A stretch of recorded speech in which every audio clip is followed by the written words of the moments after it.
Full house up there.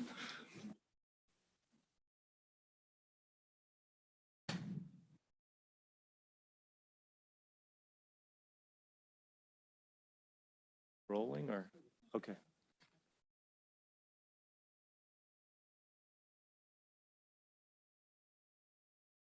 Okay, with that, we're back from the closed session, and the reportable action is, Attorney Lerner? Nothing to report, Council. Thank you. And with that, we'll adjourn the Selma City Council special meeting and open the Selma City Council regular meeting, September 20th, 2021. It's about 6:05 p.m. in the Selma City Council chambers. This meeting is being conducted in accordance with the N2920 emergency order of the governor. The teleconference phone number is 1301-715-8592. The ID is 846-6188-6398. When on the phone, if you wish to address council during the public comment portion of the agenda, press *9 to raise hand and we will select you from the meeting queue. Press *6 to unmute and mute yourself. Tonight's invocation will be led by Pastor Franco Atkinson, I believe. Oh, we have not here, so we have Pastor. On Zoom. She is here. Okay. Thank you for being Plan B, Pastor. Appreciate that. And good evening, Pastor Lisa.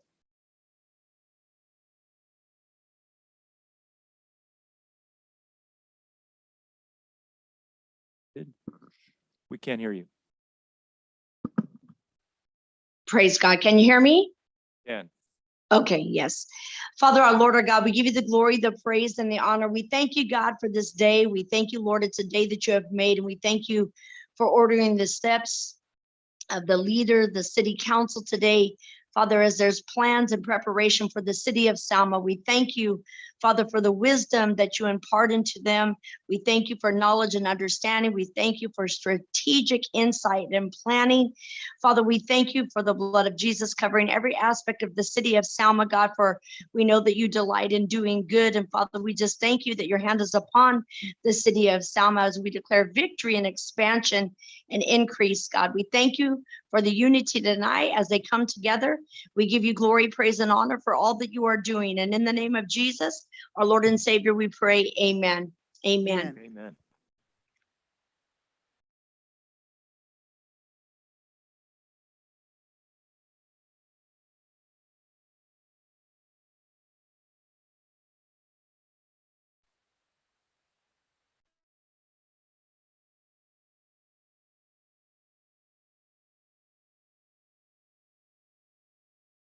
Call the roll, please. Councilmember Guerra, Here.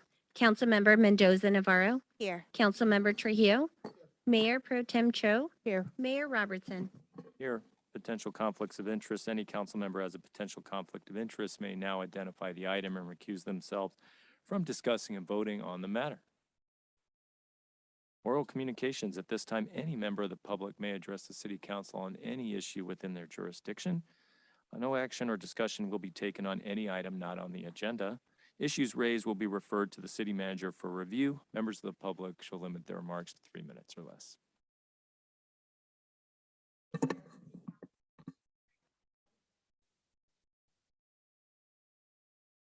Just like to extend an invitation to all of you to come out to our Raisin Days. Thursday, our carnival will begin, and Friday, Saturday, and Sunday, our vendors will be there. So come out, join us, and have a wonderful time and support our chamber. Thank you. Thank you. Good evening, Mr. Mayor and distinguished members of council. I come to you tonight to introduce my replacement. I work for California Water Service. My name is Steve Johnson. I worked in Selma for 4 years, and like I told Stuart, it was the best 4 years of my 27-year career. Still plan on being around some to help him out anytime he needs any help, but I doubt that he's probably going to need that. But again, I want to introduce Stuart. Haven't been able to do that properly since COVID, but I'm going to do that tonight. And again, thank you all so much for your support through the years. really had a great time here in Selma, and still look forward to having a relationship with all you. Stuart Skoglund.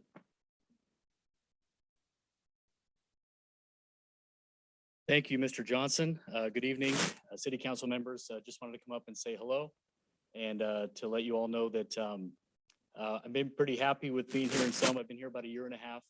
I've been with Cal Water for a total of 12 years. So my first 10 and a half years, I worked in the Visalia district. That's where I was born and raised. And so far, my experience has been a great one. Gotten to establish some relationships with the city. And so far, things are going great. I'm also getting involved with some clubs here in town. Been actively a part of the Selma Rotary Club, and also the getting involved with the animal shelter. And so enjoying my time.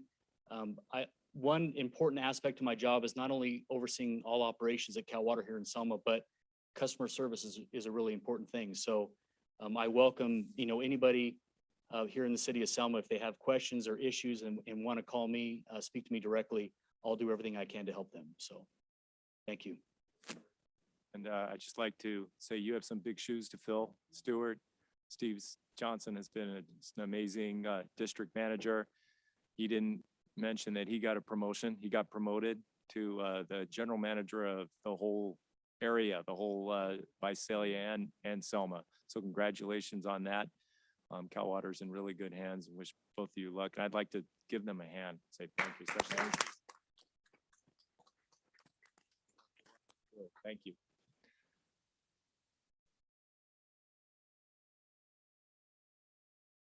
Good evening. My name is Andrea Fairbanks, 2044 Tulare Street.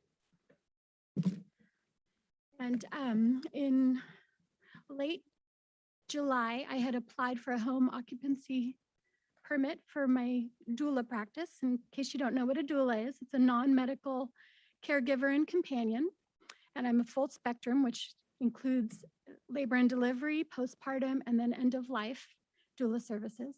I'm seeking to open my practice here in Selma where I live, but there wasn't, the only provision for having this business here would be the home occupancy. So I went ahead and submitted the fee, which is $420, along with my application. And 6 letters were sent out to my nearest neighbors. One came back opposing. I received a phone call at that time from Lupe, and he said that the concern of the neighbor was foot traffic. This is a essentially mobile business or internet or phone based, and I will be going to the client's homes, care facilities, or hospitals to perform the work. The only thing that I'll be doing in my home is setting up my computer and my cell phone and a file cabinet for files for the client. Anyway, I received an email or the letter denying it. I went back and forth with various members of the staff and community and had a meeting with Mr. Jimenez and Mr. Santillan this past week, trying to find a solution since currently there's no provision for getting a business license for a mobile or internet-based business here. And so I'm just asking the council to possibly look into some avenues where it would be possible that I could open my practice here. For your comment.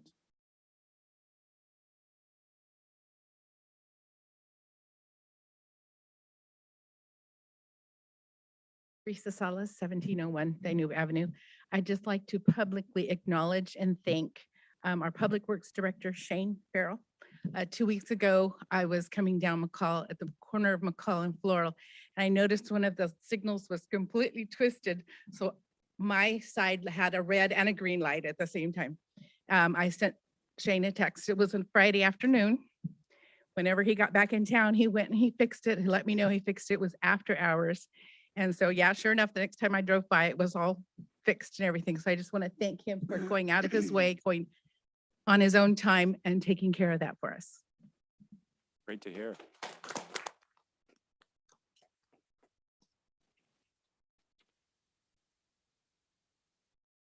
Good evening. My name is Franco Atkinson, Pastor Franco Atkinson. I live at 1427 Golders Street, Selma, California. And good evening, Mr. Mayor and Mayor Pro Temp and Council. I'd like to just take this opportunity to thank the council members, Trujillo and Navarro, for attending the faith-based events that we had this past week, 9/11 at Lincoln Park. We honored our brave women, men and women of the Selma Police Department and the Fire Department. And then and we had Bringing Broken Neighborhoods Back to Life event there. And then the following evening, we had the city, excuse me, Selma United, the Church of Selma United, which at Valley Life Community Center, which is different denominations, about 10 different denominations that came together to praise and worship and pray the Lord.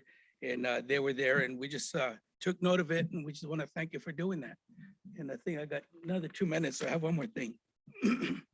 And so they're right across the police station on 3rd and Mill Street. There's an empty parking lot, dirt parking lot. And when the police station was being built, they were going to make it was an item that was going to become a parking lot. But due to the budget constraints and stuff, it wasn't done. So I've been thinking about it, yes, about maybe trying to revisit it and trying to get a parking lot reestablished there. Yes, my church is right there, so obviously we'll enjoy it on Sundays. But looking at it in a different way, I'm looking at it that during the Raisin Festival, the band festival, during movies at the park, when we could bring them back, farmers market and other activities that are done there at Lincoln Park, that would be a good parking spot for them. And then during the week, our city workers can actually use that area for parking. Along with that, as we know that traffic is congestion is getting worse in the city of Selma. And that could also be used as a parking ride where the transit can actually come over and maybe some of the funds or maybe transit can help us out on getting that into a parking facility. But it's been there for many years, and it would be a great place. It's large enough to accommodate all these items. So I just wanted to address that. Thank you.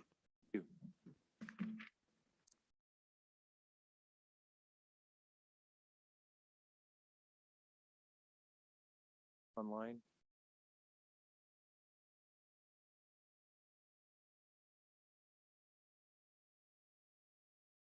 The callers that I see online, please raise your virtual hand and we will add you to the meeting queue.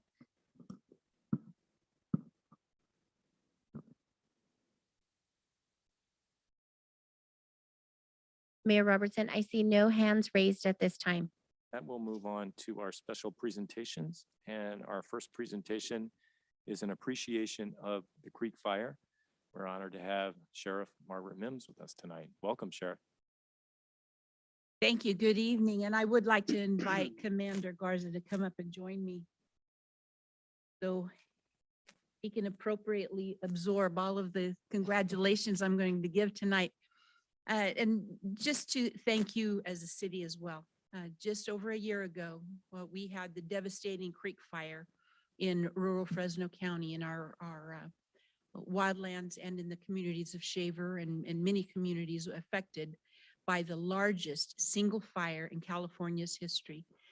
There have been fires that have covered more acreage. However, they've been complex fires, which means 2 or more fires joined together. This was one fire and the largest again in the state of California. During that time, we put out the call for help because we needed help with evacuations, with roadblocks, and every single law enforcement agency in the county stepped up. No matter what their size, they stepped up, including the city of Selma. I'm sure the officers ended up in places they never thought they would be working, in meeting people they never thought they would meet. And there might have been a very rural, windy road in the middle of nowhere that they might have been blocking the roadways, but they pulled their weight and they came when the call went out. Over 800 structures were lost. 28,000 people were evacuated, residents and remember visitors. This was a Memorial Day weekend, so there were a lot of deer hunters, people recreating up in the mountains. That's a lot of people, and you helped. Step that. Most notably, unlike many devastating fires in California, there was no serious injury or loss of life. And that's as a result of the hard work that we did together. Now, this didn't happen accidentally, and it doesn't happen at the spur of the moment.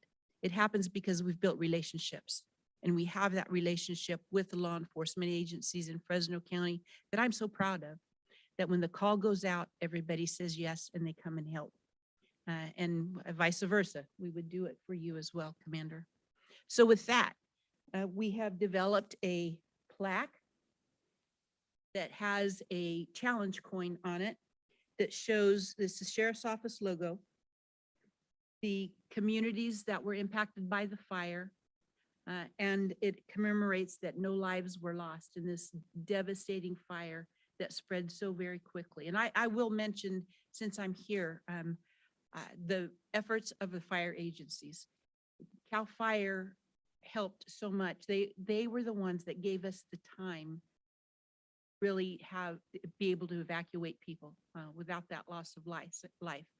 And I'm sure your fire agency responds to mutual aid requests as well. So kudos to our fire partners. So with that, Chief, I would like to, Commander, present this to you in appreciation for helping us so much on that creek fire.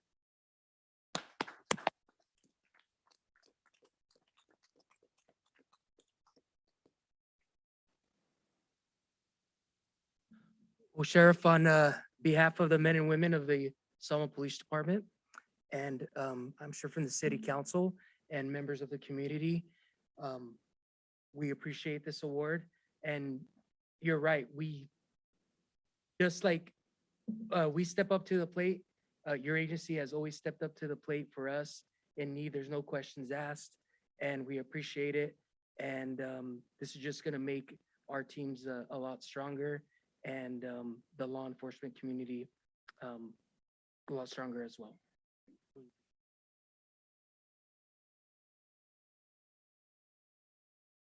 Just thank you for coming out and recognizing our hardest working public safety in the county. We really depend on them, and they're our heroes in our city. So thank you for that and living up to that. And thank you for recognizing the people that deserve to be recognized, as well as the people who made it out of the creek fire and the folks who lost their homes. There are a lot of them that lost their homes and their futures, but a lot of them are rebuilding and coming back. They didn't lose their lives. They lost property, and that can be rebuilt. Thanks to people like Commander Garza, they were able to rebuild back into life again. Thank you.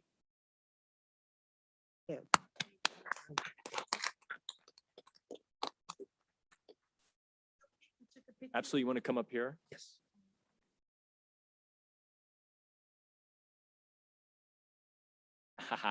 Come on up. Hey, should we stand?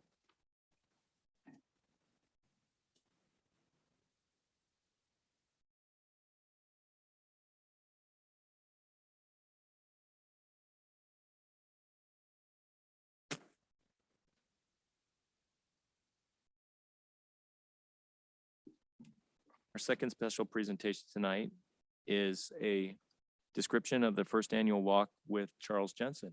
Councilmember Guerra? I will be doing the presentation.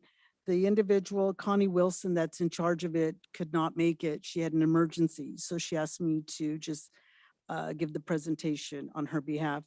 In honor and the memory of Christian Charles Jensen, first annual walk with Charles is going to be Saturday, September the 25th.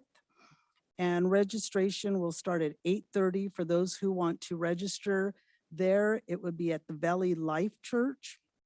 The walk is going to start at 9:30 and it's going to end at the Selma Little League Park. It's just going to be a leisure walk. There's no competition. So everyone is invited. The community is invited. All proceeds will benefit the Selma Little League and the Jensen family. So for more information, you can please call Connie Wilson at area code 559-283-8255. 2660, or you can email her at yourhomebyconnie@gmail.com. Councilmember, did anybody have any questions? That will move on to the consent calendar. All items listed under the consent calendar category are considered routine. The complete consent calendar will be enacted by one motion by roll call vote.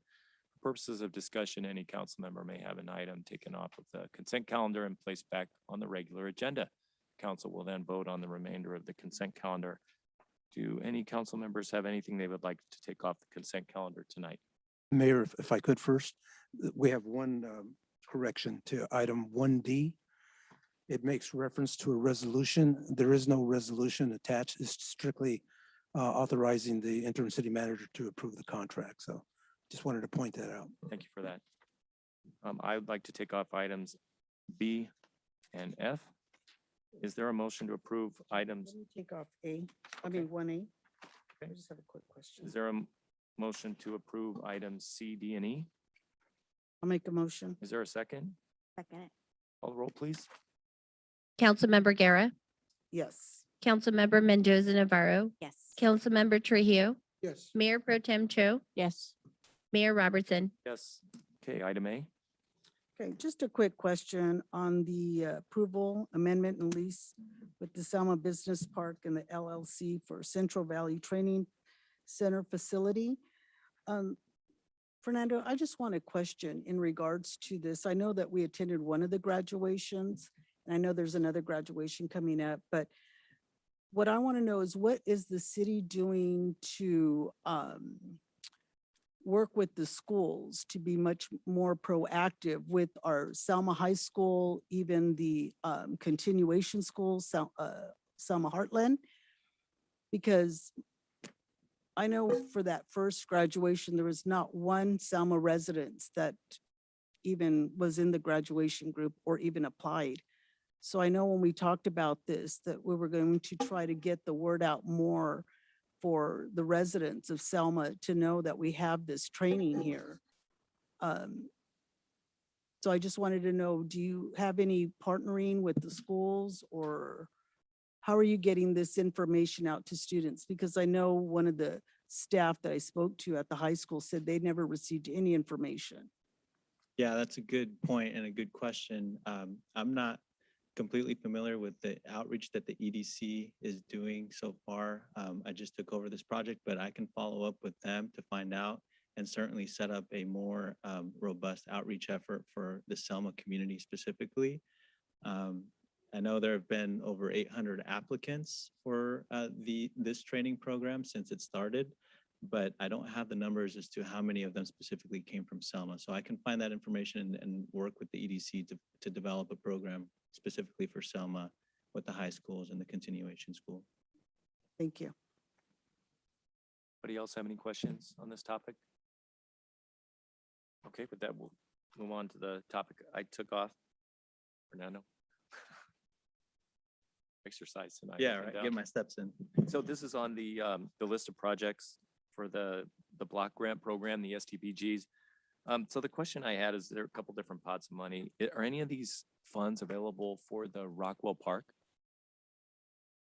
So STBG specifically is mostly for arterials and major roadways. So, you know, Dinuba, Floral, some of those areas. Potentially DeWolf could qualify. So what we base this project selection off of is the condition of the pavement at the moment. So the areas that are in most dire need of reconstruction or maintenance. And so, but we can look at potentially using some of these funds because we do have some funding in our, what we call the lifeline, to be able to match for additional funds. And I'm not sure, and I can't speak for Isaac if he's looked into potentially the use of this for Rockwell, but that is something that we could explore. Looks like it's for maintaining and resurfacing It's for streets. maintenance rather than, and I mean, DeWolf, you know, near Rockwell certainly is in need of some maintenance, but that's actually in the county.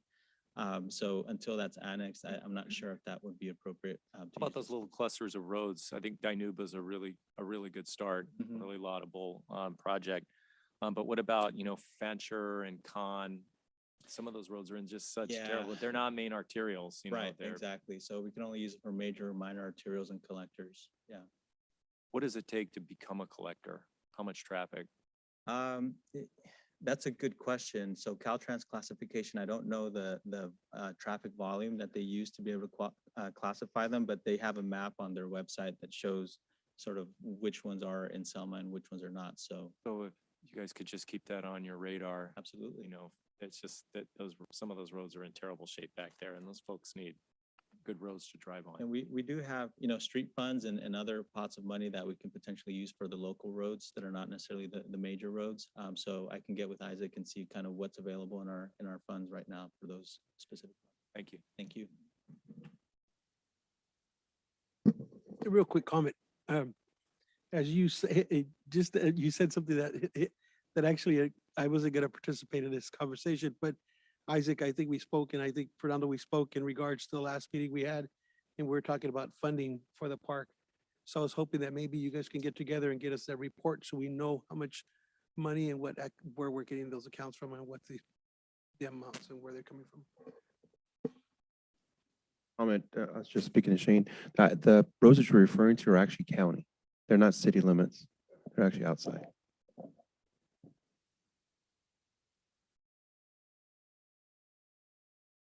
Thank you for that. Thank you.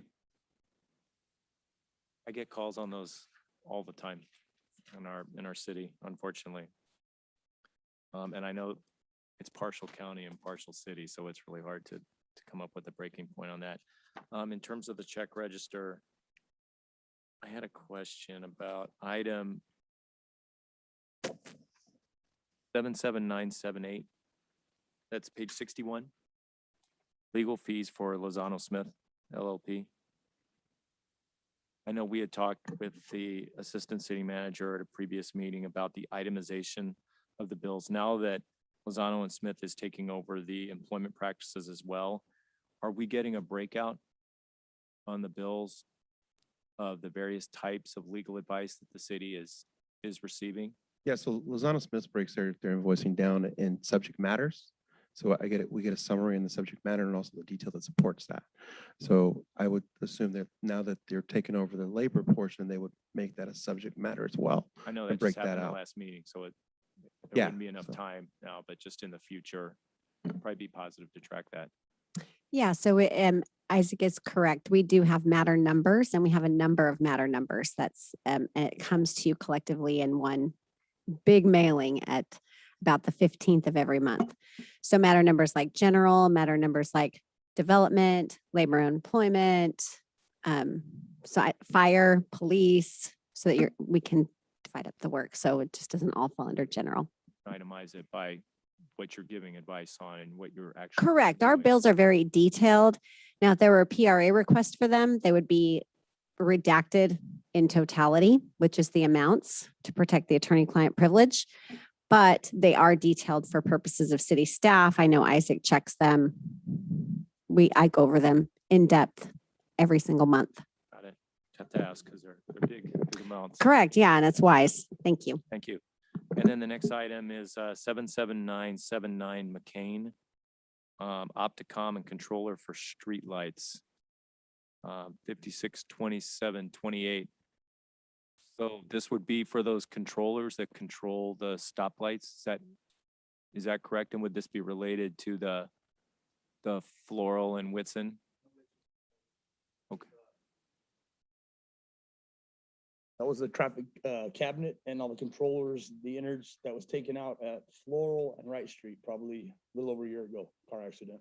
And I appreciate all of your work No problem. on the Whitson My and the pleasure. Floral. I mean, I know you're agonizing over that, almost 2 weeks of those blinking lights. So my question is, without getting too far off the topic, are you looking at all of those boards in town to see if there's an age issue on I got all in the touch with lights? the manufacturers and I'm gonna have a rep from the manufacturers come down and we're gonna go through and basically go through all our cabinets, inventory, everything. Great. And bring everything up to par. It's well overdue. Yeah, exactly. Just kind of raise the question of if it happened there, it could happen other places too. Definitely. And I try to keep one of those cabinets fully equipped as backup in case, vehicle takes one out or something like that. I try to have one in house all the time.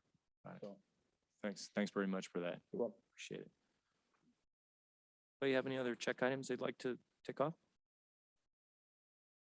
Okay. Is there a motion to approve items A, B, and F? I'll make a motion. I'll second it. Okay, call the roll, please. Councilmember Guerra, Yes. Councilmember Mendoza Navarro, Councilmember Trujillo, Yes. Mayor Pro Tem Cho, Yes. Mayor Robertson. Yes, we'll start with a public hearing item tonight. It is a continued public hearing, consideration on a resolution declaring an abandoned sign at 1630 Second Street, Selma, California, an illegal on-premises advertising display and a public nuisance, and ordering the property owner to abate the nuisance. Director Santillan. Thank you, Mayor, members of the Deputy council. City Manager Santillan. Thank you. As you might recall, this item is continued from late last year. It's been continued several times and is with regard to the abandoned sign over at 1630 Second Street. The planning department has been working with Mr. Mendrin over that time period to develop an application to submit a site plan review for his planned development at that site, which is a convenience store concept. To this date, we have not received a completed application or fees.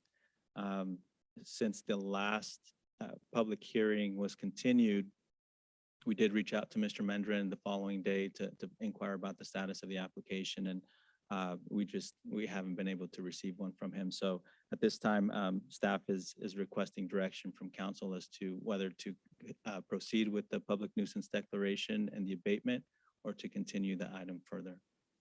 For that. Thank you. That will bring it back to council. Does that council have any questions before we open it up to the public for a public hearing? With that, Fernando, I'm okay. sorry. Fernando, I have a quick question. Has he reached out to you? Yes, we have been in contact with Mr. Mendrin.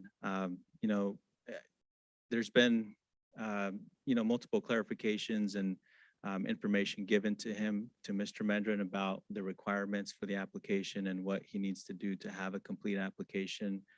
The only thing that we've gotten has been, and this was several months ago, a project review committee application, which is where we take sort of a concept, not an actual application, but we meet with staff to come up with potential conditions. But so to answer your question, we have been in contact with Mr. Mendrin. He hasn't been, completely unresponsive, but we just haven't received anything that would allow us to take the project further. Did he know there was going to be a meeting tonight? Yes, I believe he's on the line, if I'm not mistaken, or maybe not, but he was aware that it was coming to council tonight. Well, Fernando, correct me if I'm wrong, but I thought your last conversation with him, he said he was going to meet with you that following week to pay his fees and complete his application. So that didn't happen. That did not happen. I reached out to him the following day and didn't hear back until maybe a couple of weeks ago. That we will open up the public hearing. Anybody from the public like to make a statement?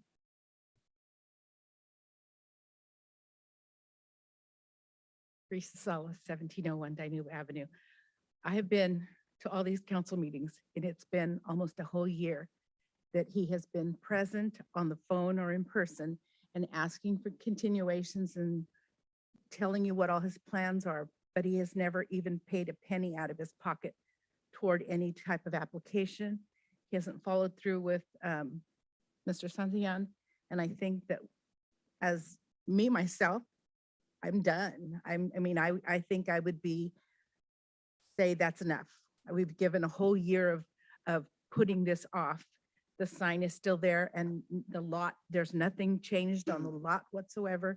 I think that it's time to just move on and get this thing taken care of. Else have any input they would like to give at this time? Or do we have anyone on the line?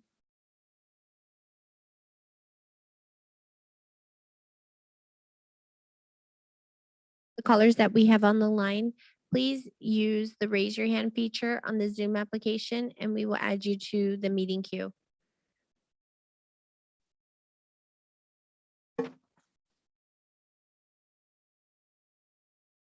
Mayor Robertson, at this time, there are no hands raised. That will close the public hearing and bring the item back to the council for discussion. Anybody have any input on council at this point? That I have is I was reviewing this and I saw that this has been continued since October of last year. So like Ms. Salas said, it has been, a year, and I think we've given ample opportunities for something to be done. And so I think that, in my opinion, I think we need to just move forward and remove it. I think we've exhausted all avenues. We've given him all the opportunity. And we've been really good on giving them opportunities, and I think we just need to move forward. And we need to set an example that, we need to keep our town. I agree. He's had opportunity after opportunity and just doesn't follow through. He says all the right things and does nothing. So enough is enough, and this is, I think, the time. Mayor Pro Tem? No, I agree also. I'll make a motion. Call the roll, please. Councilmember Guerra, Yes. Councilmember Trujillo, Yes. Councilmember Mendoza Navarro, Yes. Mayor Pro Tem Cho, Yes. Mayor Robertson. Yes. Okay, thank you. And with that, we'll move on to regular business items, the first of which is the consideration of options for the Fall 2021 Community Cleanup Week event. Report, please.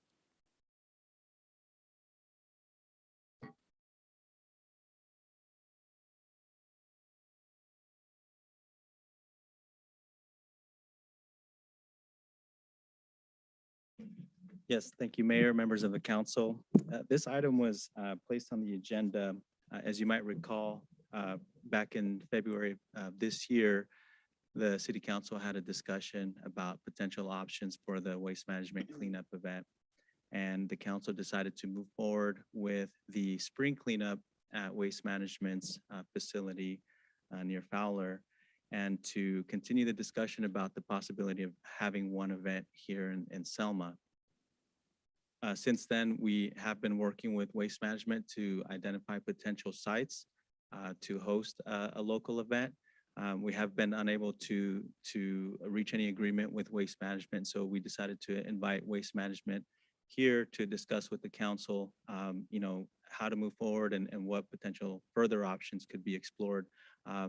Liz Gomez from Waste Management is here to have that discussion as well with the city council. So we're just seeking direction on what the next steps would be for the fall cleanup event. Liz, would you like to come up? Good afternoon. Excuse me. Good afternoon, Mr. Mayor, council members. As Mr. Santian did say that we were asked to come back to discuss the future of the community drop-off events. We're in this situation because, of course, as you know, the facility where we were promised that we would be able to hold our cleanups is no longer available to us. And that happened in right around that time. So since then, we started looking at different sites as to where we could hold it. We did have one other event in the city of Selma, which was we did encounter some issues with our boxes kind of sinking into the ground, and it was during the fall, so there was rain, and there was it was just a little bit more cumbersome for customers to get in and out, and for our trucks to be able to exchange the roll-offs. So at that point, we came back and then we discussed the possibility of having it at our facility, which has worked out wonderfully for all intent and purposes as a drop-off. But we do understand that, the contract does say that, we're to have these events here at the city of Selma. So we're willing to work with the city to find a location that is agreeable, that is safe, first of all, because we do have to have, there is a safety issue for our trucks entering the facility, for the boxes being on paved surface so that we don't experience the sinking, and for just traffic flow coming in and out and not bottlenecking or whatnot. We did get a few options from the city, which we're very grateful for their researching and looking. There was one possibility of the options that they presented which is the JNC trucking building, which is over off of Nebraska. The only issue we have so far is a time constraint because we do need to verify and confirm with JNC that they're actually willing to let us use the facility. There will be some compensation to them. So those details have to be ironed out. As far as the facility being accessible and safe for the actual drop-off, it does seem like it would work. I know my colleague, Michael Rivera, was just out there this evening to take a look at it. I don't know if maybe he wanted to come up and maybe just say, you know, from the look of it, we did talk to our district manager as well, who said, yeah, if semis can get in there, we should be able to get in there with our facility, with our trucks.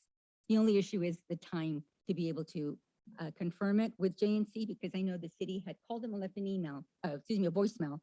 And I don't know if there has been any communication since then to actually use that facility for the drop-off site. So I'll just kind of step back a little bit and let Michael talk to you about the location and see what we think as far as it being accessible for us.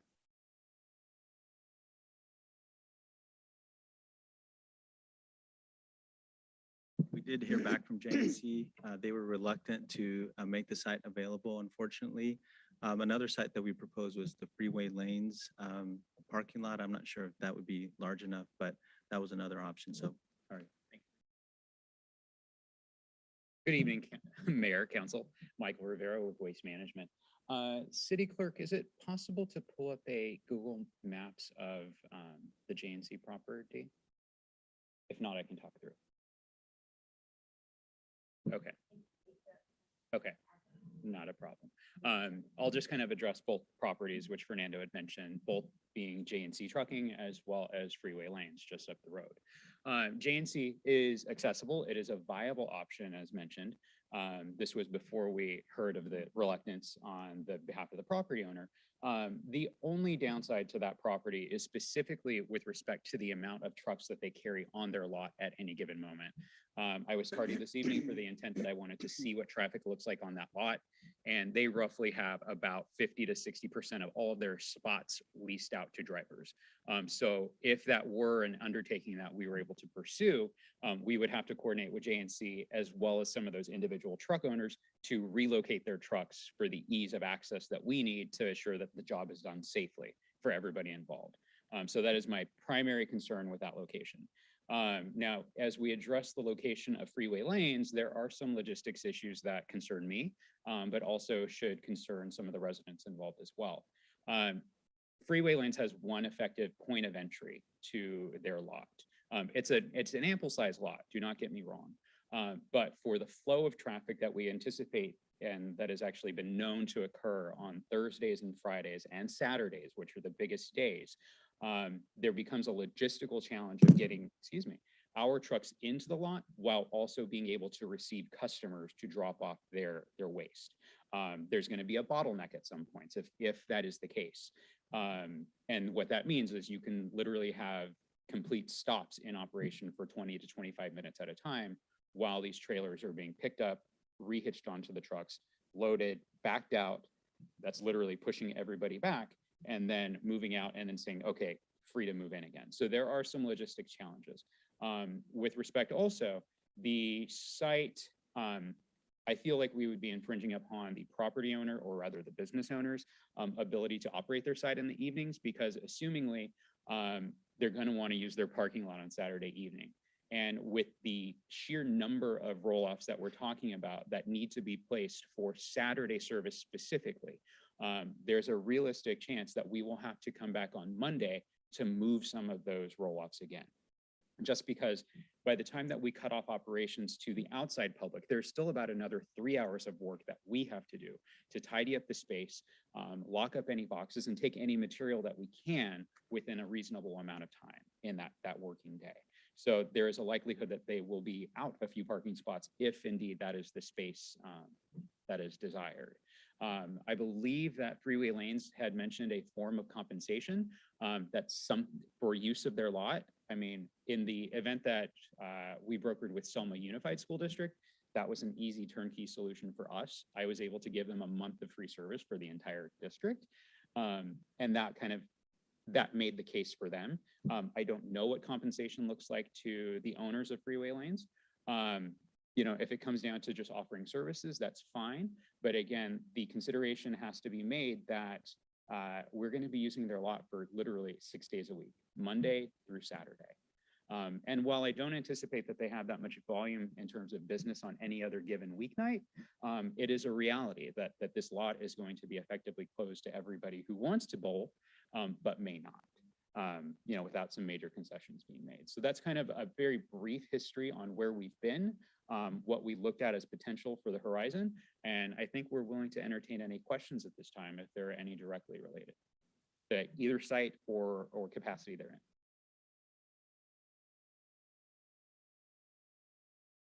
Checked with Selma, just the old Selma disposal site recently. I believe it is still rented, as far as we know, that they already have a tenant in that facility. I think initially we did reach out to them to find out if we would still be able to hold our event there, and we were not able to. So, gosh, I don't see why they would have changed, you know, from then to now. One of the other things I wanted to mention was Fast Lanes is very, very close to our facility, probably within a couple miles, if that. So, you know, I mean, they're driving there, they're just a little bit more and they'd be at our waste management facility.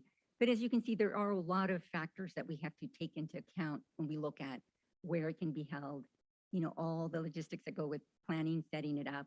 You know, there's a number of things.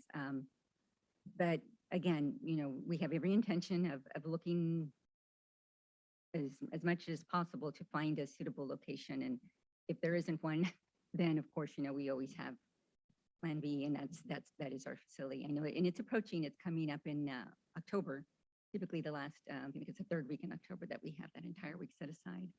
So, you know, we just want to do that in a timely manner so that we can continue on as we normally do. How much lead time would you need To prepare a site? Gosh, we were looking at probably as early as this Friday to have everything in place. And I say that conservatively as well. You know, if we were able to get public noticing out through city clerk and the chamber and all other portals, that really does assure a solid 3 weeks, 4 weeks of publicizing of the event, which is always good. You know, what we would hate to do is to drag this conversation into the month of October, and then finally on the first Friday of October, say like, we have a site, but now we don't necessarily have the time to get the community notice that this is where the location is. My primary concerns there. I think one of the things is the consistency. We've had it at our location already for several events, so that does help, you know, in so that people know, okay, yeah, it's going to be back at waste management, but you know, we are willing to work with. I haven't heard a lot of complaints. I've just heard that people would find it more convenient to have a drop off in Selma. Not that they have a problem with waste Sure. management in Fowler. It's just Sure. it would be a little more convenient to have something in Selma somewhere. The bad part is they don't have there's no site. So I have a couple of questions. You mentioned that the contract and the agreeable. When you say the words contract and agreeable, does that mean that in the contract it stipulates you gotta have two drop-offs and 2 cleanups in the city of Selma?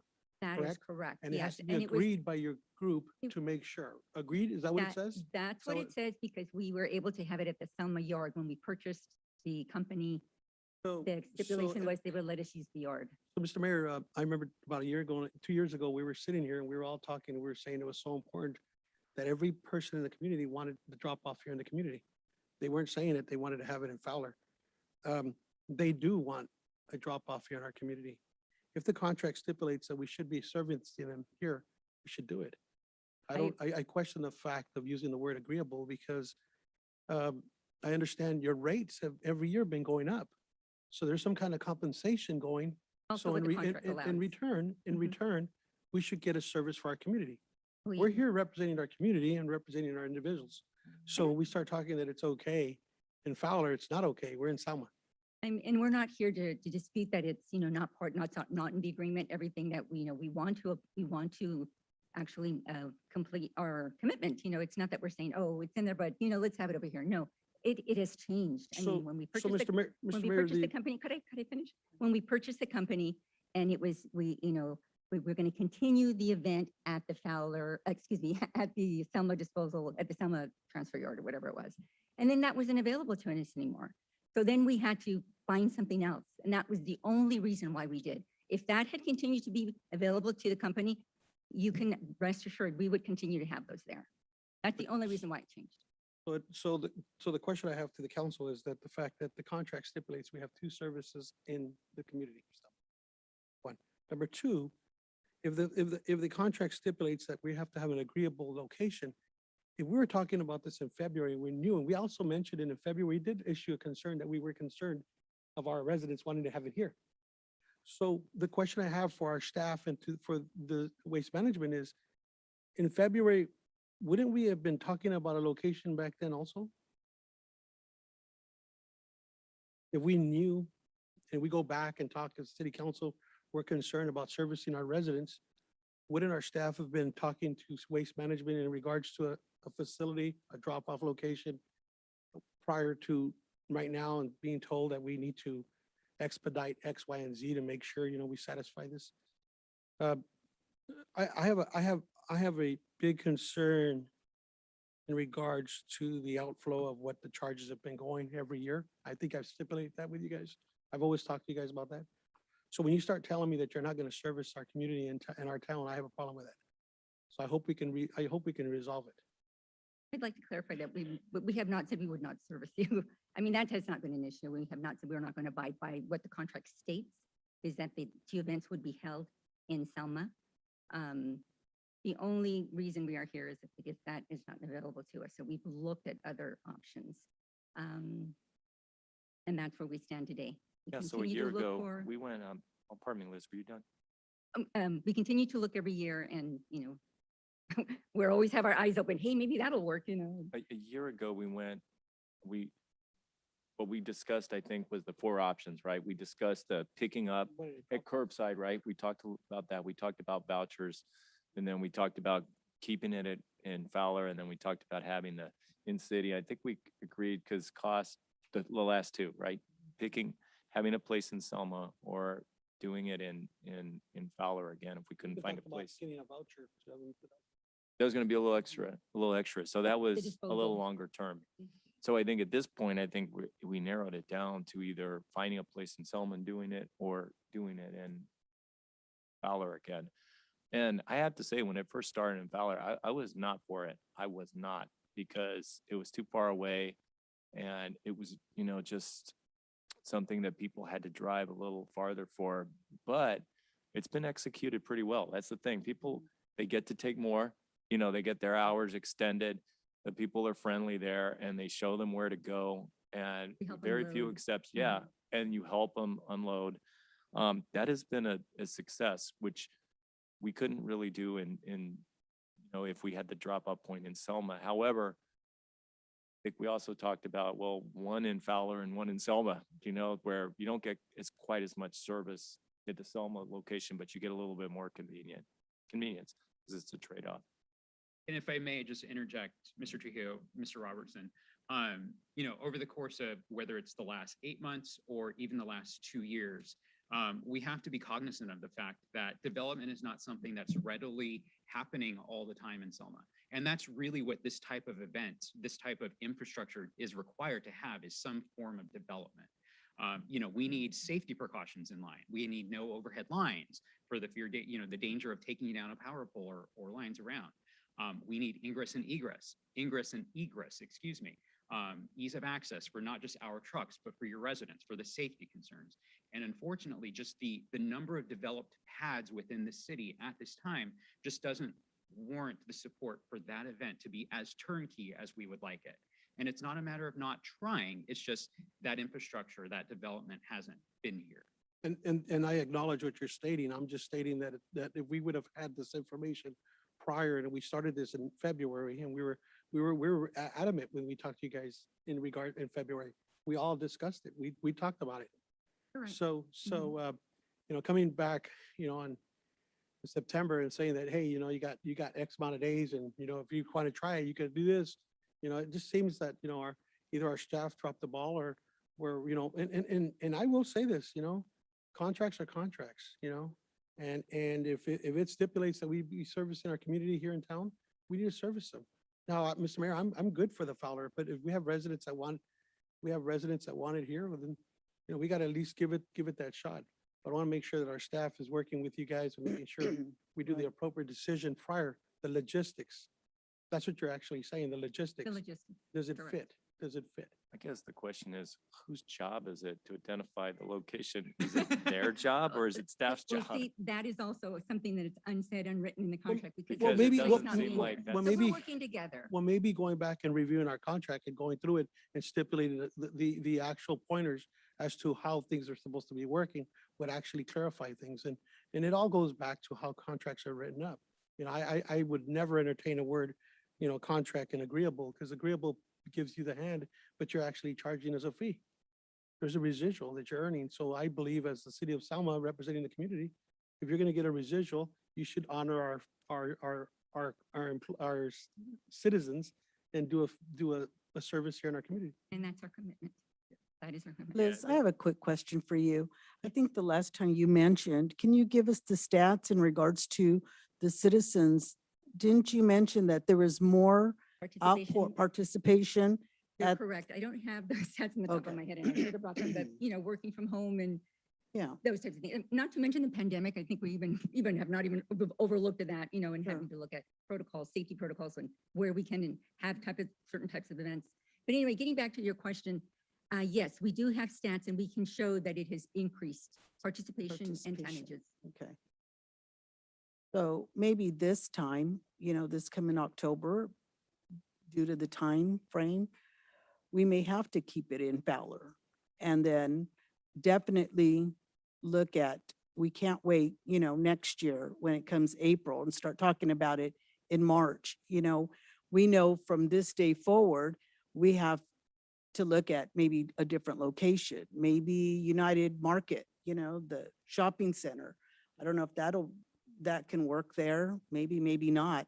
But it gives us, or it gives you and staff more time to really focus on finding a location here in Selma. I think that's fair. And who's going to do it? Is it going to be the city or is it going to be Waste I mean, Management I that think it comes should up be a with location? collaborative effort. I think we both need to work together on that because we need to let the city know what is needed. Because they can go out and find a place and it's like, oh, we need this, we need, the, Mr. Mayor, I'd like to request for a copy of the contract.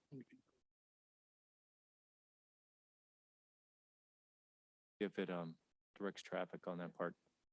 But I think it should be a collaborative effort because it's a partnership between the two. Not sure where the development quite comes in on that, but finding the suitable location is very important. And that should be a collaborative effort. And I think we missed it on this one because we still haven't have time. It's almost Well, October. Because the burden gets put back on Waste Management and the burden should not be put on you. But at the same time, we need to understand what the clarity, what the contract clarity, what the clear specification, what it calls for. And everybody understands that, this side did right and this side, and that's what I'm asking. I want true representation. And you come here and if we're not doing our part, the city, then that means that we need to clarify that. We need to fix that for our residents. So. So we'll continue the item, keep it in Fowler for this year, and then look for an alternative location based on productive meetings between Criterion, two, and yeah. we'll look at the contract in the meantime. we can do that. Thank you very much for your time. and Thank you. consideration. Interim city manager. Can you look at that? All right, does anybody from the public have a comment at this time?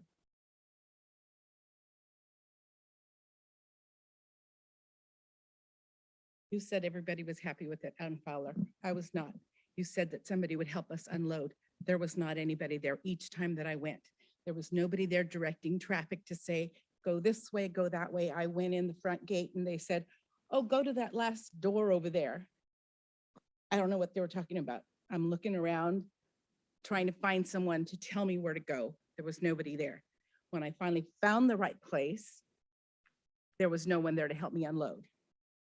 So I'm completely opposed to it being in Fowler. You said the public is okay with it, only because we haven't been given a choice. We're not given a choice. You would dump it in Fowler or don't dump. That's the only choices that we have. And I am very opposed to having it in Fowler again. I did have a question on this, on the fees. It said here the estimated disposal cost to the city. It was $2,500 in October of 2019 and $1,300 in April of 2019.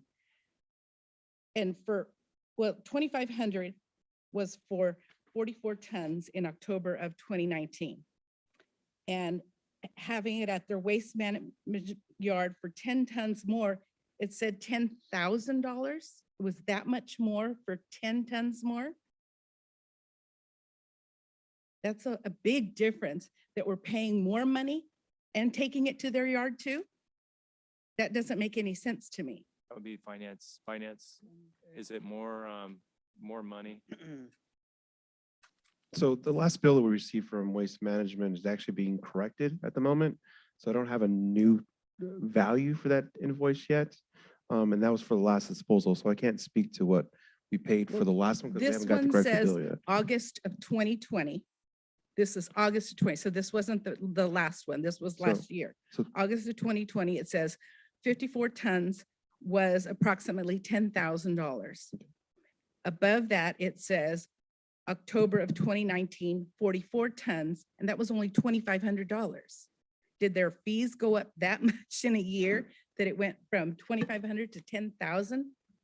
So what it actually pays, so you have the city cleanup, right? But the only thing the city actually pays for is the tonnage that's disposed of.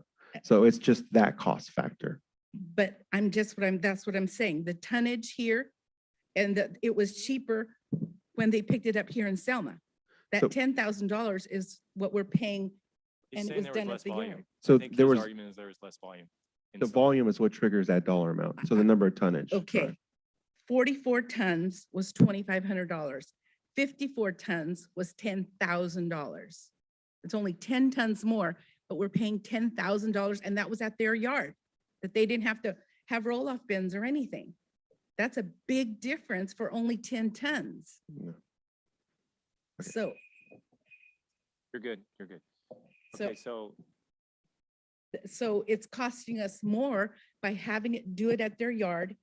And it's the inconvenience, and it's all these things that they said that they're providing that they're not, because I know, because I've personally gone over there.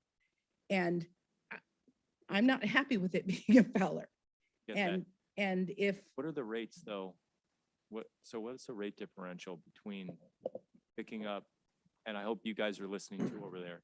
What's the rate differential between picking up in Selma and picking up in Fowler? There is no rate variance. It's Okay. the same cost So regardless. Why is there a differential between just a 10-ton?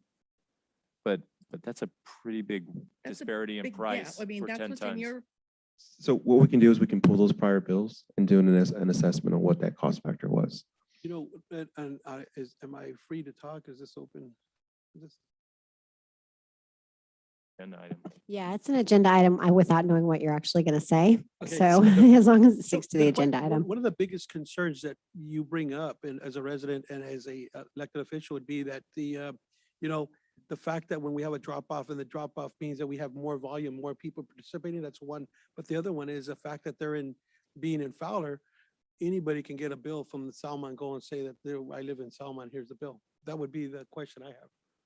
Because, so in that fact, maybe we need to revisit as a city and say, maybe we need to issue out a voucher to every community member and house address and say, here's your voucher, you go out there and you use it. And I say that because if the volume is that high, maybe we're getting, Parlier, Fowler, and Kingsborough coming out and dumping our trash, And I just Well, say that, they're internally. estimating $100,000 if you'd go by the vouchers. And the voucher, I mean by getting a voucher that would go to the resident mailed, and that resident, when he goes and dumps trash, goes to Fowler and shows them that voucher.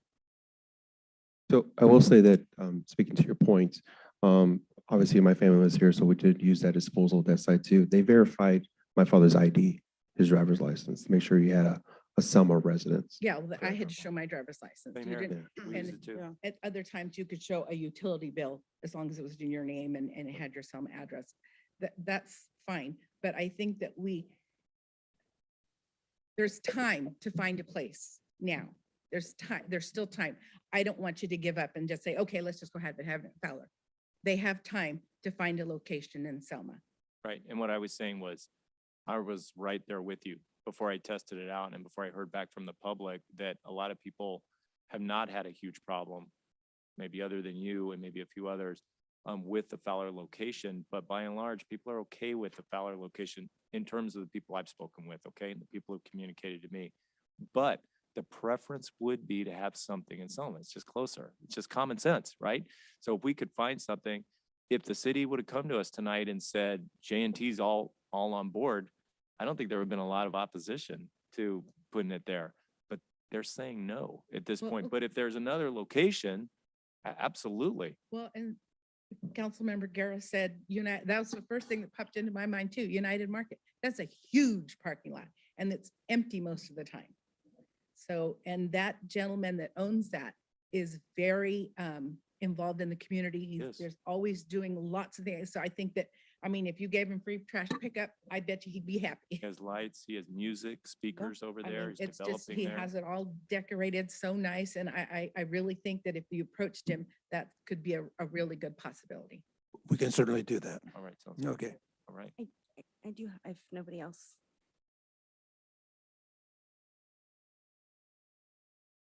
Wait for the caller. wait, yeah. Okay.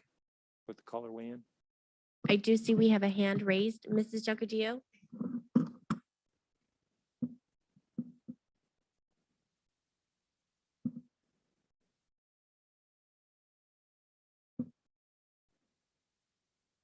Hi, Mrs. Jagadillo, you're muted. Yes, can you hear me now? Perfectly. Thank you. 2029 Elton Street. I did talk to the mayor about this and I did mention that I don't prefer Fowler just because you've got to go out of town. And, you know, this is a hardship for many people, dumping garbage, dumping items, large items, because many people do not have trucks. And many of the other callers on this topic last time mentioned that they need a truck in order to dump these items. So it is a hardship for many, many people. So I suggest that the city also provide some type of transportation, maybe a flatbed of some kind that can go down the streets and people can load their stuff.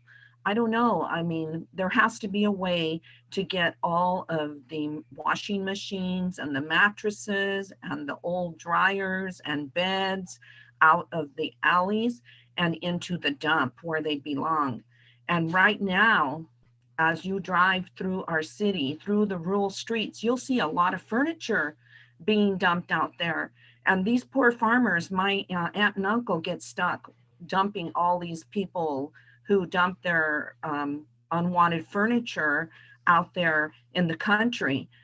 So it is this is a big, big problem because one of the big things about having a beautiful city is keeping it clean and making it look beautiful.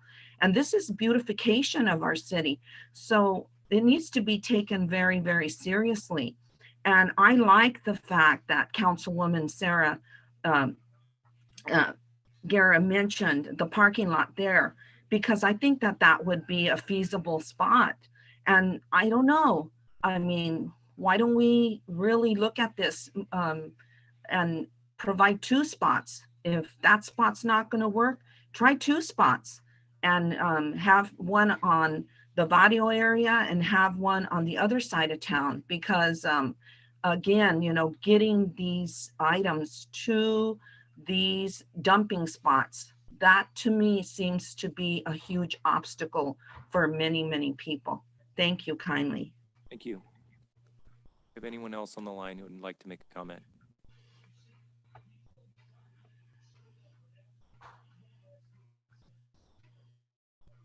Jesper.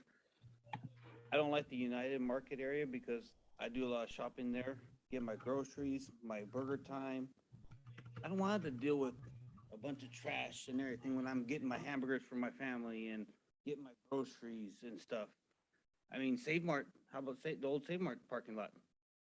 That's vacant. It's, you know, I mean, I get it. You're trying to find a place, but that's a shopping center and it's a great place. It's open, but I go there I just went there before here to get a burger time for my family. And I don't want to have to go through a bunch of trash to get to my food. Thank you.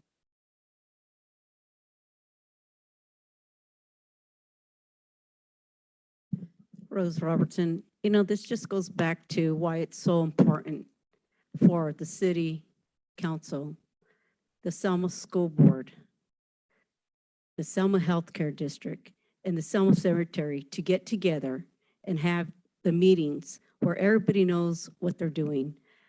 The Selma Healthcare District, that last meeting that I attended or was listening to, they allocated another additional $10,000 to help clean the alleys.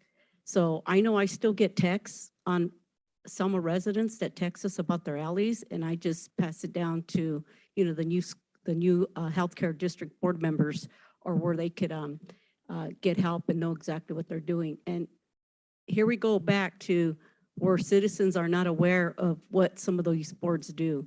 So again, I'm glad that citizens are starting to question why some of these board members do not want to meet together with the city. Thank you. For your comment. Also, the comment at this time. That will bring it back to council. Council member, do you have a comment? I actually did have, was thinking about the Save Mart Shopping Center as well, because there is, I mean, I know the road's not, or the parking lot's not the best there, but there is not as much traffic on that end as there is, you know, over by Burger Time. I don't know if you guys have been there, but sometimes there's like 20 cars waiting. You know, we want to go get some ice cream, not that we need it, but, you know, there's a long line. And so it's great for some time, but I think Save Mart, there's nothing there right now. I don't know what the activity is, you know, with them, opening that up, but there was that. And then there was another, I can't remember what the other item was, but yeah, the two spots that I was thinking was a United Market, but then that one does have a lot more flow than this, and then Save Mart.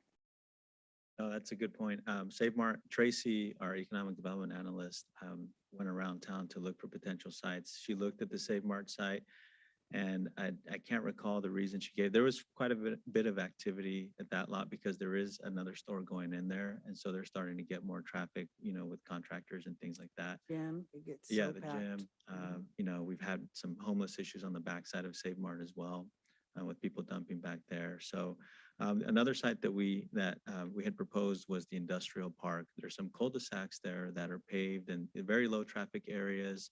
You know, we got feedback from Waste Management that it was just for the number of bins that they typically put out there, it was too small of an area.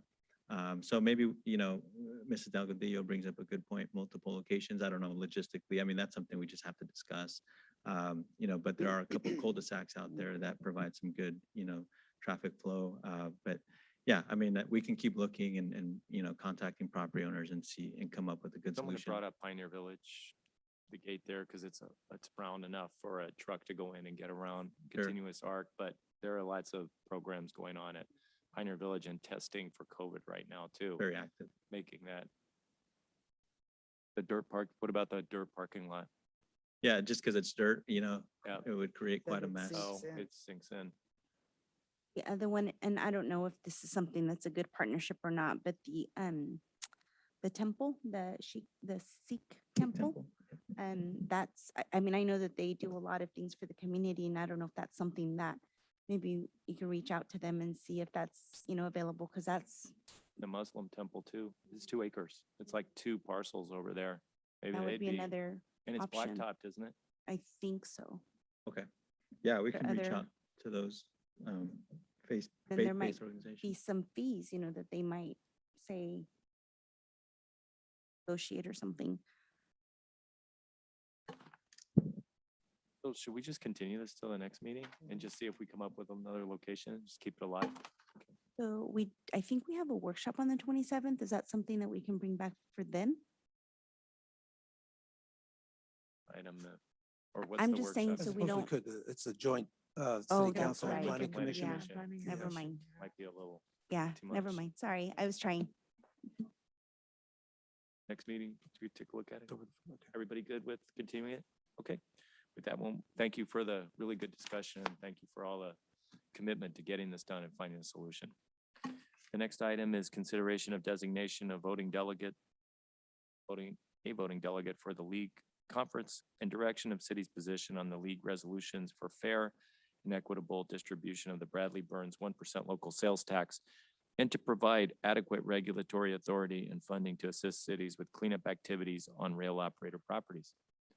Mayor and City Council, the item before you today is really, it covers two actions. The first action would be to actually designate a voting delegate.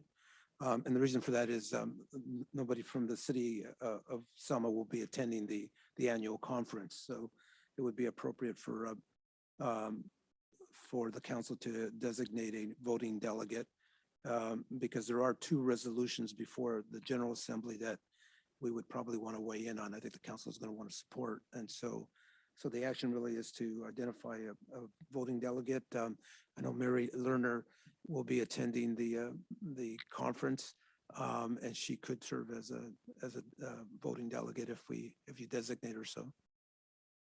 And then council, if you were going to designate me, I also recommend that you designate an alternate, which could be Wes Carlson of our office, just in case, because that's how normally the cities would do it. They designate a voting delegate and then a backup for just in case. And Wes Carlson, he attends your planning commission meetings. So first you need a delegate and then First you need delegate and the support of the resolutions. Are we good with Mary? Do you need a separate motion and a vote? I don't think we do. Yeah, just designate me and then I just need your direction as to how you want me to vote on the resolutions and I'll let Wes know as well. Are you guys okay with also including Wes Carlson as a backup? Okay.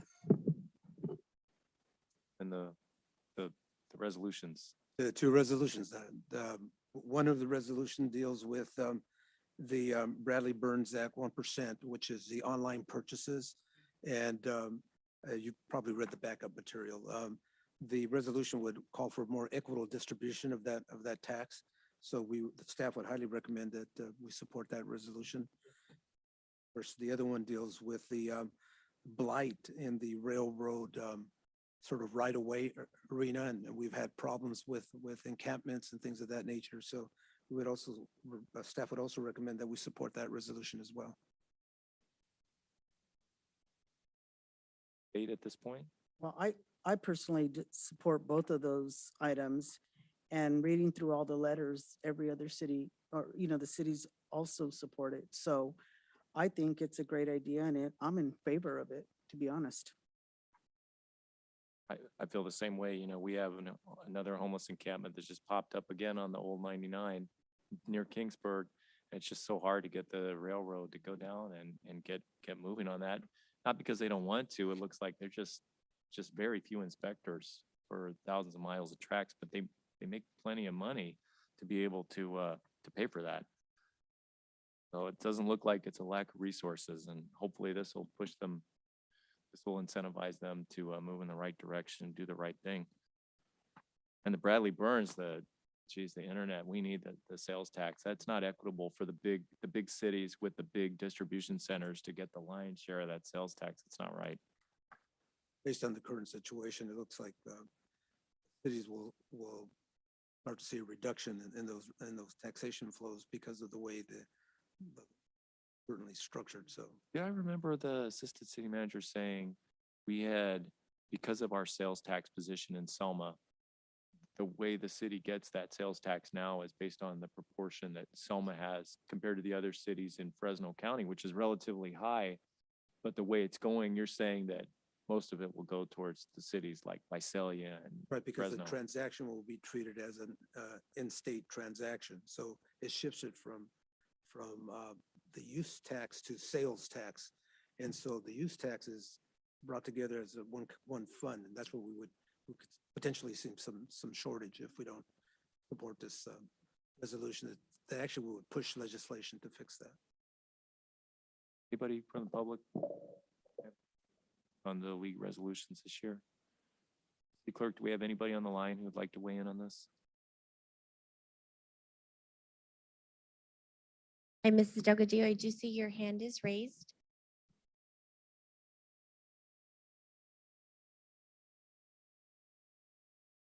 and you are still muted. My grandfather, Papa Lolo in Mendota, worked for the railroad for 18 years till he was 66 years old and he died. And my grandmother and her 11 children received railroad pensions. And my mother received a railroad pension all the way through cosmetology school. Manuel went on and got a master's degree.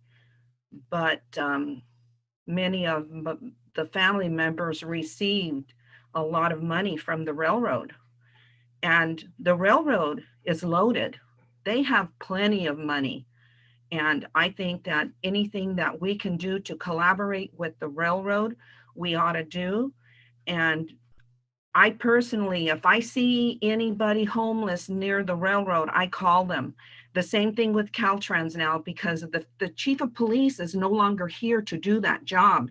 He was doing that job, and he was doing that job very, very well, removing all of the homeless encampments. That's exactly what he did. He jumped on it, he did his job, and he was doing a fine job. And I'd like to know, where in the heck is the police chief? Because he is the one who has kept this city. We'll need to keep it on the agenda item, Ms. Delgadillo. So this, what I'm trying to say is that the railroad will collaborate with us if we collaborate with them.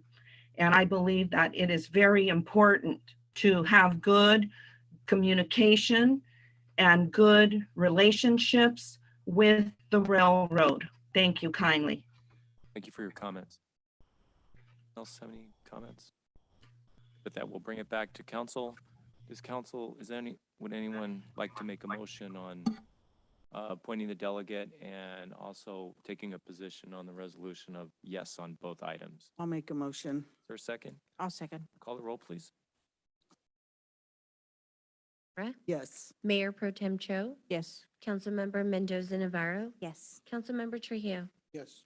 Mayor Robertson. Yes, and with that, we'll move on to departmental reports. Interim City Manager Jimenez. Nothing to report at this time. You, City Attorney Lerner. Yeah, just one more follow-up, just so that council's aware that the vote actually takes place on Friday afternoon. And then I'll give you confirmation when I get back at the next council meeting. Okay. Thank you. Community Development Director. Manager. Thank you. Just a couple of quick updates. Just a reminder of our joint Planning Commission City Council meeting on Monday, September 27th. We'll be discussing the zoning ordinance update, and we'll have our consultants here for that.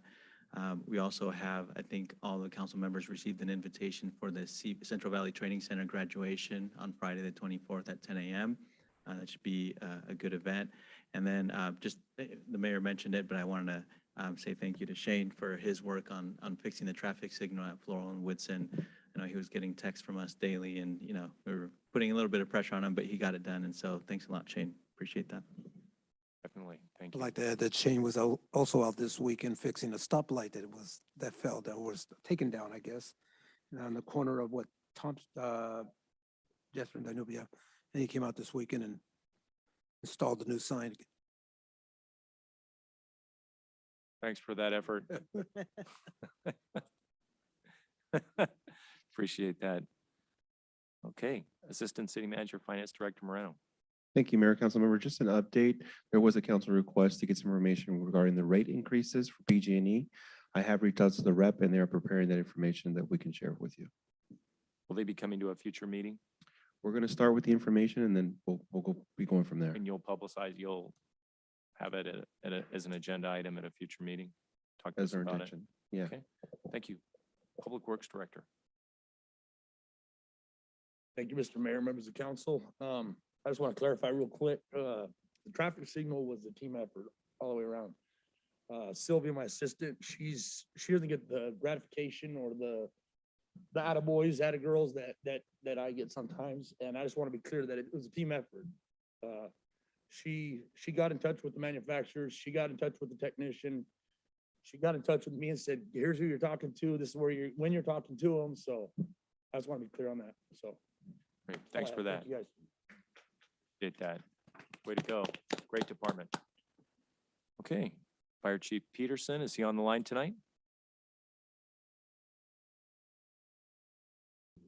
Thank you, Mayor, members of council. Nothing to report tonight from fire. Right, thank you. Okay. Mayor Garza.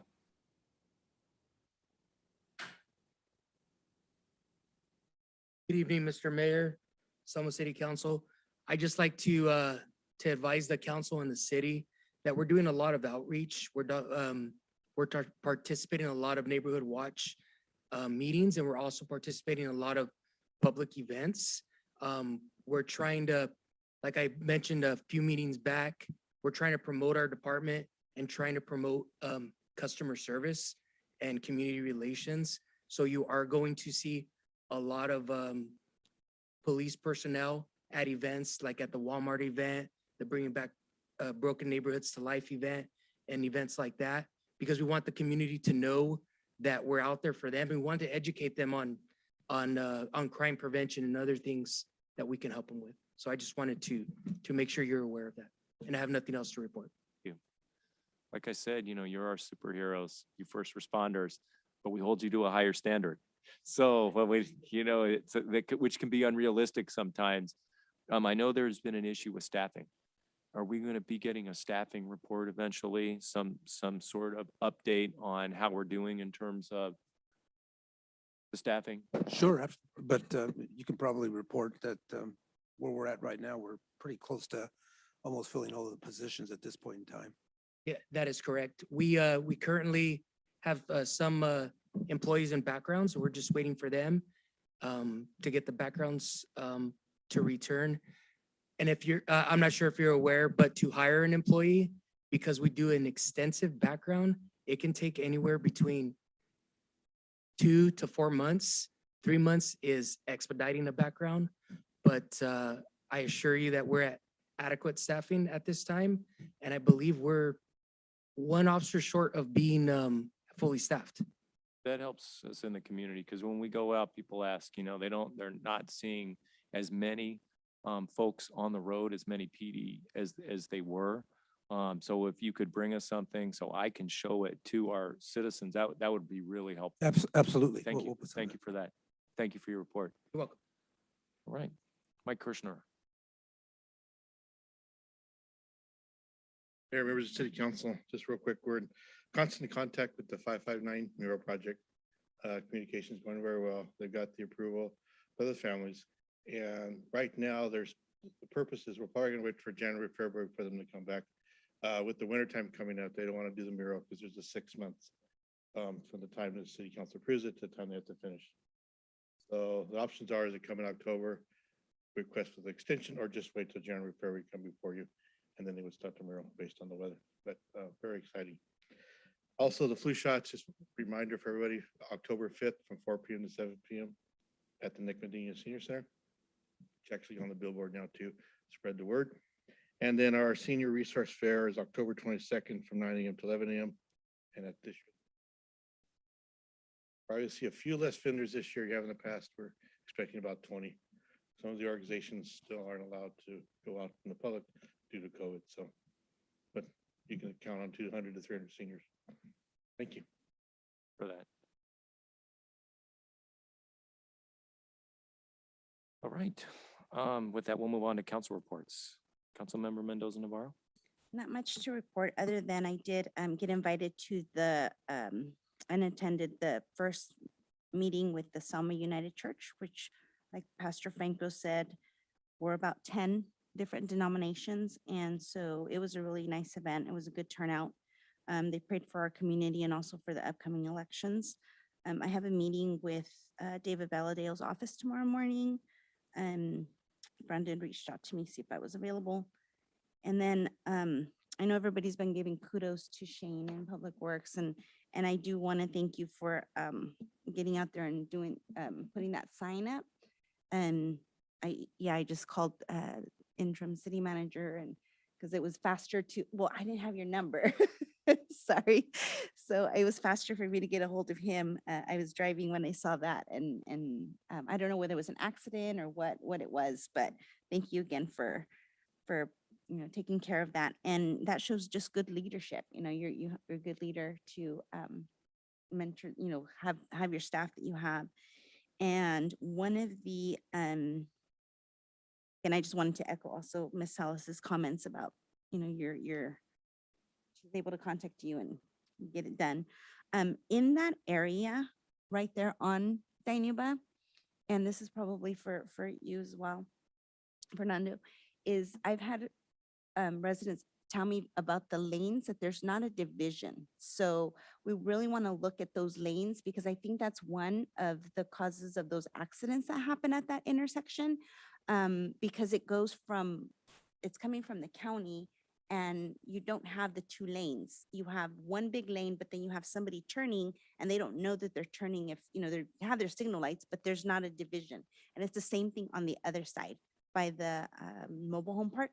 So maybe if we look at that road and see about those lanes, turning lanes or something. And that's all I have. Councilmember Trujillo. Just participated in the bringing broken neighborhoods back at the park, and that was a really good event. I noticed the police department there, the fire department there. You guys did have a strong presence. That was really nice. Seeing all the kids taking pictures. Also participated in Selma United Churches, and that was a good event. There was a lot of people, a lot of community members came out and expressed their concerns and what they want done. Participated in the car show, the Chamber of Commerce. I want to give a shout out to the Chamber of Commerce for doing a good job. They had 102 cars. And because there are so many events going on, Fowler had an event, Parlier had an event, Kingsborough had an event. And to have the Chamber of Commerce to have 102 cars at the event was it was spectacular. And, it just shows that our community really can respond and have a great events. And that's really nice. And we just need to keep those things going. So you can let Bob know it's a great event. I think all the staff of the chamber. Another one is Shane. Shane, you stated that you wanted to make sure that it would probably be feasible to have a light border for the lights on hand. Could you possibly bring that up to probably the staff and make sure that we could probably maybe in the future budget that, or what these those things, because they do. If you turn around and buy one now, it's it's probably affecting something else. So we could. Maybe that's something that we need to be talking about in the near future for our budget. Other than that was it. Thank you. Councilmember Guerra. Thank you. I attended one of the Business Improvement District meeting, which it was open to all the community citizens, but I don't think they got that great of a turnout, but let's see how it goes anyways. I did attend a ribbon cutting for Selma Kingsborough Rehab Project, which was the project on the freeway, which was nice that now it's completed. Now they're starting with Fowler, so hopefully that'll get done pretty quickly like Selma and Kingsborough's did. I also attended the SKF meeting. I'm glad to hear that staff is working with our city staff because they're concerned about our future projects that we have. So they're going to make several meetings to include in the CIP so that we don't fall short. And the other event, I also attended the American Cancer Society Jane Ono's Savor the Flavor event, which was a very nice event. It was very nice to hear the testimonies from Rhonda Murphy, which is a cancer survivor, and one of our own citizens here of Selma, Rosemary Zapata. So it was a really nice event.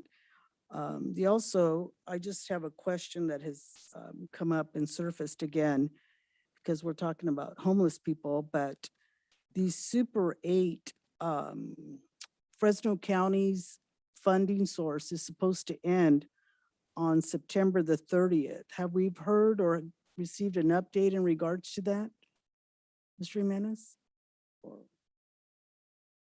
I know they're trying to get a meeting together with us to talk about that issue, but I think we met about a month ago and they were still on track to have the funding end at the end of the month.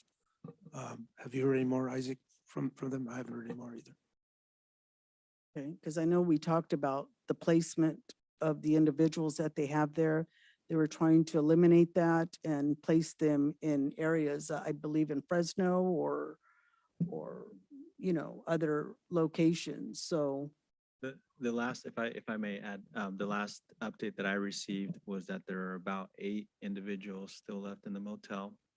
About 3 or 4 of those are pretty much assured of future housing or transitional housing after the motel closes. 3 of them, the remainder of them have just refused any additional services. So all of the ones that have accepted additional housing, future housing, have been allocated. And they're actually going to be in Fresno at the Fresno Rescue Mission or Poverello House, one of those facilities. But those who have accepted the help will be receiving it. thank you. Mayor Pro Tem? Yes, hi. I'd like to thank the department heads for all your hard work. Every one of you guys have been having a pretty hard job, so thank you so much for the city.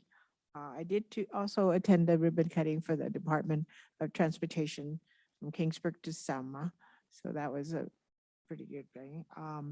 I did the car show also the weekend, and it's the 9th one that Selma did, so it was pretty good also. Remind you, Walmart also have a ribbon cutting happening on Friday at 9 o'clock. And then, of course, the third training class is graduation at 10 o'clock. So we're going to be busy that morning. So that's all I have. Thank you. I attended that same one, Selma Rehabilitation Project. It was in Berry Park. We had a lot of dignitaries from Caltrans and a lot of CHP officers, so no one was speeding on 2nd Street that day. Very careful. I attended Jane Ono's annual Savor the Flavor fundraiser for the American Cancer Society. That was a very, very nice event, very heartfelt testimony.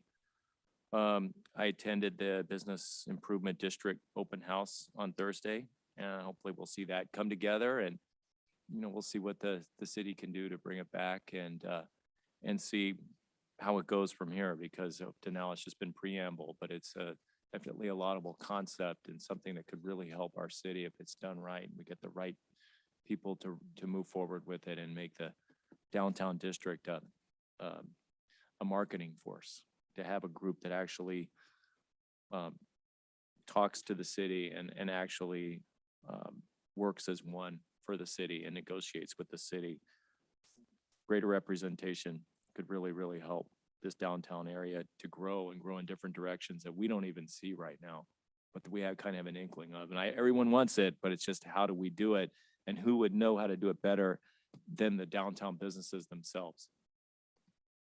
I was happy to see Mayor Dyer in Fresno veto the project labor agreement, and to have the courage to do that, because it's expensive and because it didn't actually fulfill its purpose of creating local jobs.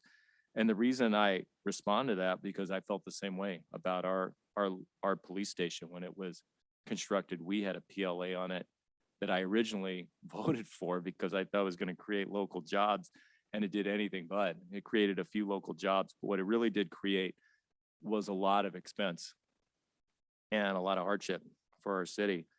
And unfortunately, the Fresno Council overrode him. But I thought, that's the tide turning right there. People are actually looking at details rather than just going because it's some group, whether it's some political party or, some massive group that intimidates people. Looking at the details is really important, and voting your mind and your conscience is really important, whether you have the numbers or not. And with that, we'll move on to oral communications. Does anybody have anything to say tonight to end our meeting? Rose Robertson, we're talking about homeless again. We have about 4 homeless living on the old 99 by McDonald's. And I drove by there a few times and just prayed that I didn't hit anybody, but they're actually living in there with cardboard boxes again. So they're back there. If they can maybe get on that before someone gets killed. But they are definitely living in there, and I've had a few people complain about that too. So hopefully we could get on that before somebody actually gets hit or, something bad happens. Thank you. Anybody online with any comments?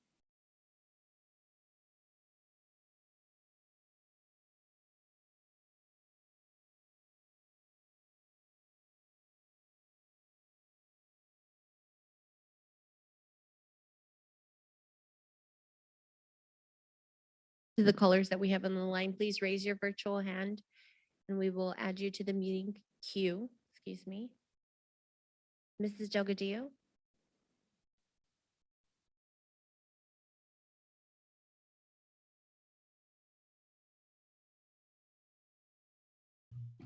Yes, thank you. I was going to say that, living here in Selma, I have a lot of pride in my city. And I love to see downtown and I love to go in there and see all the merchandise that's available because I like to leave my money right here in my city. And it's really exciting when I go into a new business and I see everything that they have and how hard they work to make their stores look attractive to us. So I really appreciate that. The same thing can be said for the roads and all the potholes that are being fixed and the landscape. Oh my gosh, landscape speaks volumes. And, I really thank Mr. Farrell for doing all the work that he and the leadership in his department is doing because it really shows there. You can really see, at least I sure can. I see the big difference and the cleanup and the landscaping and the flowers, and it just beautifies and it makes everything happier, greener, cleaner, new trees. And that's what we need. As I was listening to our attorney speaking about a PRA and about how legal fees are items called matter numbers, and that the actual fees that we are being charged are detailed items and they're in redacted amounts. I am going to do a PRA and request every single one of them since October of last year. So I would like to tell the city attorney here in person to expect a letter from me tomorrow. And then I wanted to also point out that I had a visitor at 3 o'clock in the morning this week, woke me up. And what they did this time was they tried to steal the lift on the back of my husband's pickup. They left the bolts as evidence.